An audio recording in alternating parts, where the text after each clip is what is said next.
Blood is thicker than water. Bagamat tila normal na sa mga pamilya at mga angkan ang mga away. Pero gayong magulo na nga ang mundo at lahat naman tayo naghahangad ng world peace. Paano nga ba susolusyonan sa mapayapang paraan ang mga away pamilya o family feud?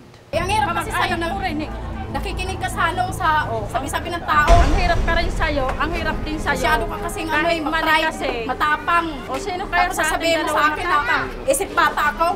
Isip bata, wala ko Hindi ako sinasabing isip gano'n bata. sa'yo.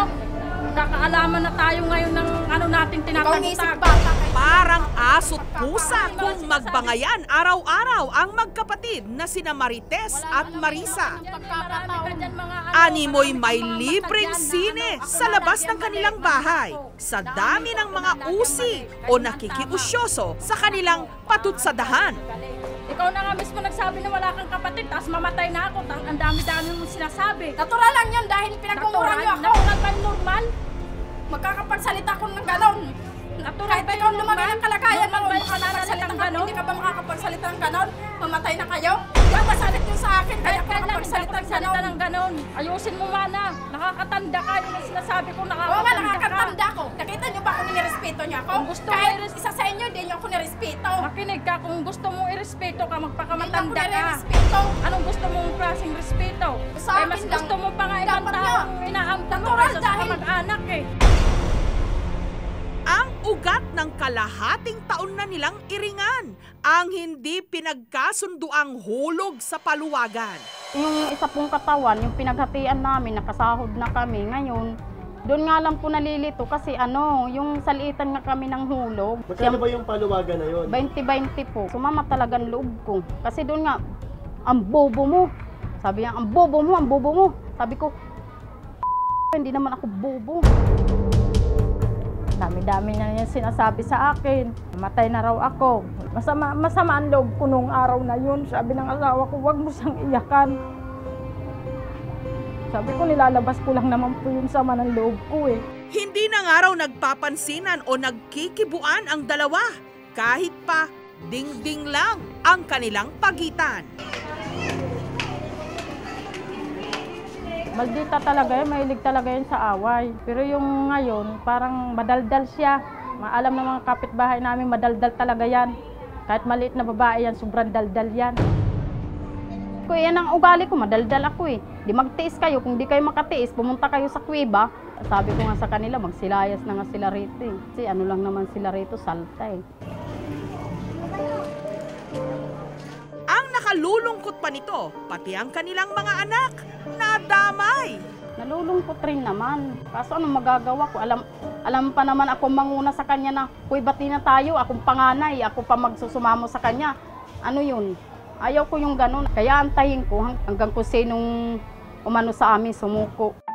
Naiisip ko po kasi minsan yung mga bata nag-aaway-aaway din. Parang naiisip ko na nagmamana sa amin, ganyan. Pinangangaralan ko naman po yung mga anak ko na kayo huwag kayong tutulad sa mga tiyahin nyo, sa amin magkakapatid. Bakit nung namatay ang asawa mo, sino nakampun sa'yo? Yun na nga, may natulong ka sa akin. May natulong din naman ako sa'yo, kaya huwag mo ako sumbat. Ang parehas lang tayo, nagtulungan sa sarili natin. Kaya nga, yun ang sinasabi ko Tapos sa'yo. manunumbat ka sa akin na ano. Wala akong utang na loob. Kung tutuusin nga na sabi mo, ako pa nga daw may utang na loob sa'yo. Baliktad na tuloy. Pinabaliktad na Ayun ang tuloy ang sabi mo eh. pangyayari ngayon. Dahil nababahala na rin daw ang nakatatanda nilang kapatid na si Victor sa away sa kanilang pamilya. Hindi nga nakikinig yung kapatid niyo. Wala sa akin ang problema. Sa araw na ito, susubukan niyang pagbatiin sina Marites at Marisa. Hindi kayo nakikinig eh. Pinagsabihan ko kayo eh, hindi naman kayo nakikinig sa akin. Sino kaya ang magpaparaya? O tuluyan na ba silang magmamatigasan? Ayon kay Tony D., psychotherapist at family counselor, bagamat normal lang sa mga magkakapatid ang magkaroon ng hindi pagkakaintindihan, Ito na ang prutas na masustansya. malaking impluwensya pa rin daw dito ang pagpapalaki sa kanila ng kanilang mga magulang at ang environment o lugar na kanilang kinalakhan. yung attention, yung sense of acceptance, belongingness, yung love, yung caress, touch. All of these things kasi contribute to the well-being of the person, psychologically and emotionally. So pag hindi masyado na a-attend yung pangangailangan ng bata, nagkakaroon to ng malaking epekto pag lumaki na siya. Pero minsan, hindi lang sa bungangaan o pisikalan humahantong ang alitang magkapatid. Ang 30 anyos na si Ulysses, hindi niya tunay na pangalan. Sising-sisi, magpahanggang ngayon. 8 taon na kasi ang nakararaan nung nabisto niya ang kanyang kapatid na karelasyon ang kanyang ka-live-in. Sunod na lang daw niyang namalayan. Nagdilim na ang kanyang paningin.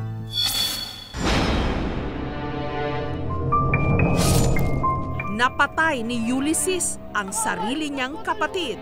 Basta paglabas niya ng kwarto namin, yun, nasaksak ko yung kapatid ko. Probinsya kasi, malayo yung ospital. Hindi na siya umabot. Para takasan ang isinampang kaso ng kanyang sariling pamilya, lumuwas siya pa Maynila. Sa ngayon, patuloy pa rin siyang nagtatago. Siyempre, takot ako makulong. Dahil nakulong na ako eh. Tsaka isa pa yung kung ano yung magiging reaksyon nila pag nagkita-kita ba kami.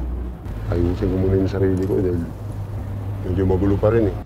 Ang isa raw sa kalimitang pinag-uugatan ng alitan ng mga magkakapatid, ang kulturang Pilipino rin kung saan pinapahalagahan natin ang estado ng anak sa pamilya. Panganay ang madalas na una sa atensyon dahil sa mga nakaatang sa kanyang responsibilidad at ang bunso naman ang malimit, paborito. Ang kadalasan namang agrabyado o naeetsapuera sa atensyon ng mga magulang ang middle child o yung gitnang anak. Since gutom na gutom siya sa ganong pangangailangan sa pagmamahal, sa atensyon, hahanap at hahanap siya ng paraan para makuha yon. Mahalaga raw na pantay ang atensyon ng mga magulang sa kanilang mga anak. May tamang agwat din daw dapat ang edad ng bawat anak para mas mapagtuunan ng pansin ng mga magulang ang pagpapalaki sa mga ito. Usually kasi sinasabi 3 years. Kasi doon sa 3 years na yon, palang nade-develop yung brain. So, kailangan dyan talaga yung tugunan mo yung pangangailangan ng bata. Dahil kambal, madalas daw na ikukumpara sa isa't isa ang identical twins na sina Madel at Maan. At dahil bunso si Maan na mas bata sa kanyang kakambal ng 2 minuto, pakiramdam ni Madel, mas pinapaboran ito ng kanilang mga magulang. Siya po yung mas iyakin, at saka siya po yung mas sweet kay mami at kay daddy. Kaya po yun, dun sa point. Pero hindi naman po ako nagsiselo sa point na yun. Tanggap ko naman po.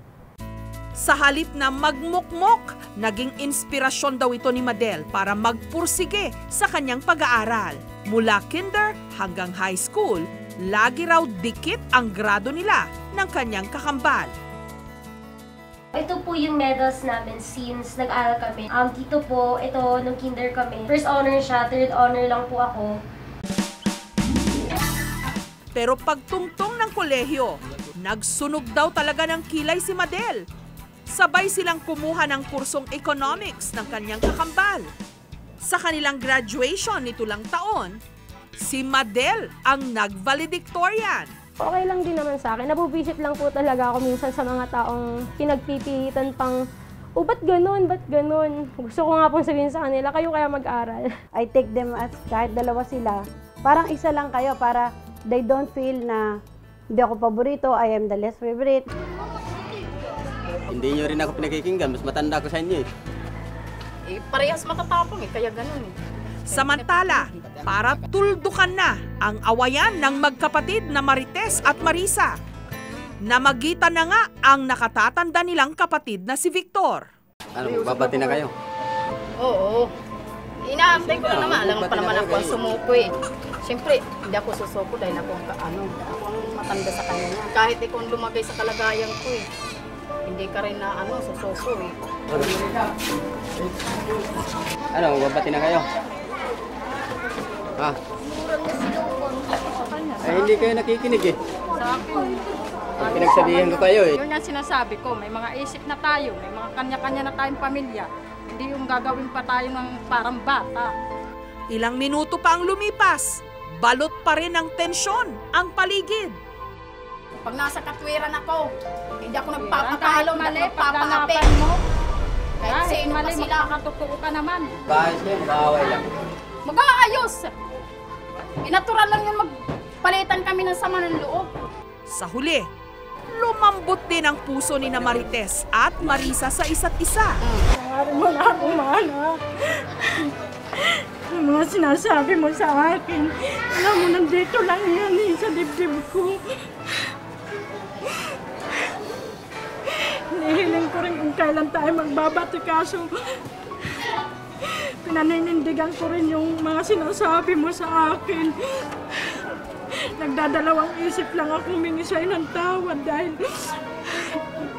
mga binibitawan mong salita sa akin, mga masasakit.